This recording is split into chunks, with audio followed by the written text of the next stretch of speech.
Good afternoon, everyone. I'm Rittika Basu, and the title of my paper is If This Be Magic, Let It Be an Artful Law as Eating: Cultural Legacy of Magic and Power in Shakespeare's Macbeth and The Tempest.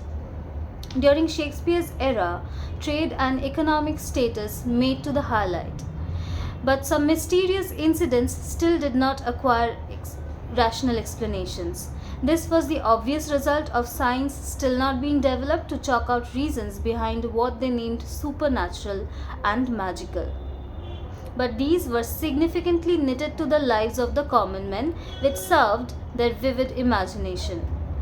The theme of magic thus seeped naturally into literature with the caliber of the pronounced playwrights like William Shakespeare. Plays which were written including magical plots in them were written with apprehensions of brilliant theatrical ramifications. In The Tempest, Prospero prizes his volumes of magic books and inculcates them when ousted from Milan, but breaks the wand when it is time for him to return to his homeland again. His omnipotent self could not be repressed just because he was removed from his entitlement. What could still give him an illusion of being the emperor was to rule the wilderness with his knowledge of rough magic, which he later admitted. I quote, "Graves at my command have waked their sleepers.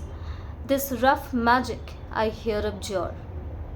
This obligation to fall for magic and fall out of it not only focuses upon the whimsicality of the human mind but also his forever quest to remain the most potential one in the animal kingdom, capable of weird deeds, segregating him from the rest, serving the volcanic quest for leadership. The first part of my paper deals with white magic. Shakespeare's projection of Caliban brings us face to face with the question of whether Caliban is of a demonic nature, which any print of goodness will not take. Prospero's controlling the savage and wild Caliban through art makes the point for us. Prospero is a true magician as the representative of art, the mage, who controls the nature presented by Caliban in its primitive, primordial, elemental form. Prospero as a magician is a complex figure who embodies both the capacity for control and the ethical dilemmas that accompany power. His transformation from a desire for revenge to a state of forgiveness has influenced the portrayal of magicians in later literature, often depicted them as individuals who must confront the moral consequences of their abilities.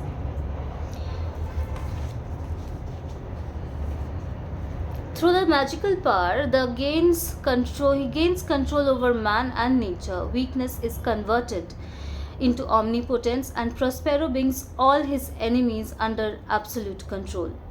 I quote, "At this hour lies at my mercy all mine enemies." Revenge seems inevitable, but then Prospero, with great difficulty, converts the violence of revenge into forgiveness. "I do forgive thee, unnatural though thou art." Prospero, though feeling vengeance, promises forgiveness. The omnipotence that he has established allows him to take the nobler course, to prefer nobler reason to brutish fury. In Bethlehem's terms, the pleasure principle yields to the reality principle, the higher pleasure of forgiveness. Let's take Prospero's relationship with Ariel and Caliban in Bethlehem's manner.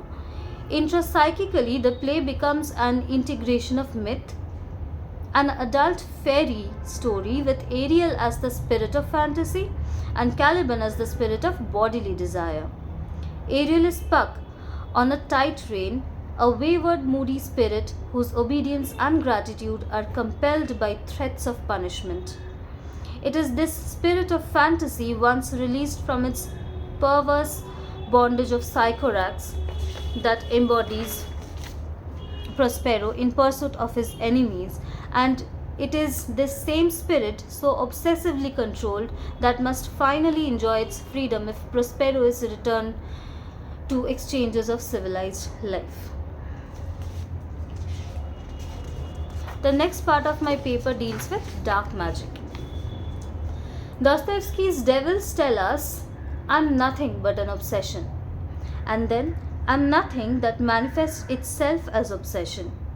I am your obsession, I am your nothing.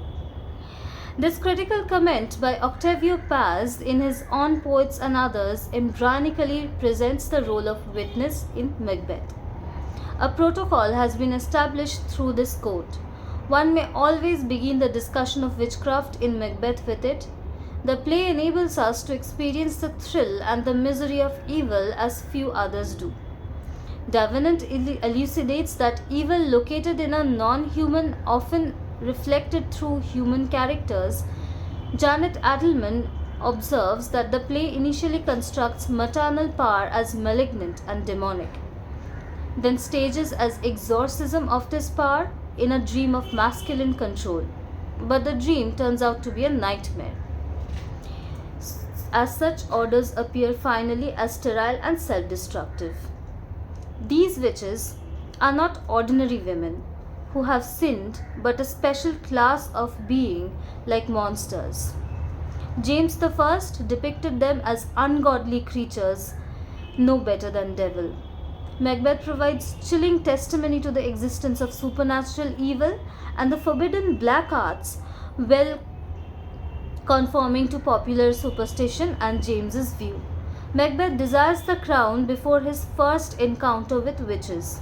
Again, when he later seeks them out on his own, they anticipate his arrival by saying, "Something wicked this way comes." Mildred Tong opines in this essay, Black Magic and Miracles in Macbeth, that the link that Macbeth definitely makes with the lowest form of unlawful magic, witchcraft, is contrasted with the link which his opponents have made with the sanctity of heaven.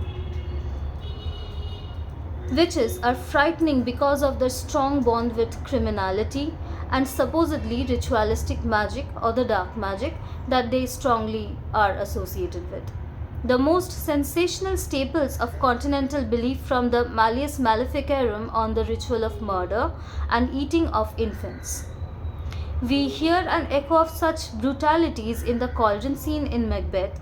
The cannibalism surfaces through the contents of that grim cauldron, for instance, finger of birth strangled babe, eyes, toes, tongues, legs, teeth, livers, gall, and noses evoke primitive fears of dismemberment close to the center of witchcraft belief. However, Shakespeare's witches are both smaller and greater than their continental sisters. On one hand, more the representation of English homebodies and relatively small concerns. On the other hand, more the incarnation of literary or mythic faiths, given the power not only to predict but to enforce the future. So, to conclude the paper, Shakespeare willingly and brilliantly used the theme of magic in his plays to bring up the sub-themes of thirst for blood, power and politics, and superiority. Hence, magic is birthed by the deep lurking desires of mere human beings, transcending them to the world of magic, art, occult, and necromancy. Returning from such a deluded world is an impossibility and accompanies one to the desired or undesired outcome. Prospero was nonetheless fortunate to have been talked out of his conjurations, while the tale of Macbeth exemplifies the misuse of the dark forces, a perfect lesson as to why not to reach for unnatural power, unapproved by the godheads. This magic is essentially a cultural conduit where the binaries of good and evil, white and dark, are merely axiomatic as well as aporetic. The aporia of dark forces of witches become the axiomatic gender fluid in the representational value of weird sisters and their magic. Prophecy and the preparation of magic potion and cauldron created truth with the fallacy of being and fallacy of magic in the philosophy of truth of the being. Prospero's magic is an etymological connection with the word prosperity or prosperousness of the island, as well as the axiomatic castration of Milan, where he cannot enter with his wand or pen or the penis as the power conduit. The aporia of power haunts him and hunts his non magical subject as lubricated heterogeneity and the way very polymorphism of Prospero in Milan and Prospero in Ireland is the Axis Code Shakespeare. The sexual normativity is absent presence in both the witches, and Prospero show the magic as only a symptom to their anxiety recursive of the lack in fulfillment and the fantasy of fulfillment to the anxiety of othering the subjects like Caliban and Miranda in The Tempest and Macbeth. The discursive magical interlude in the crux of power structure is the axiomatic aporia of William Shakespeare.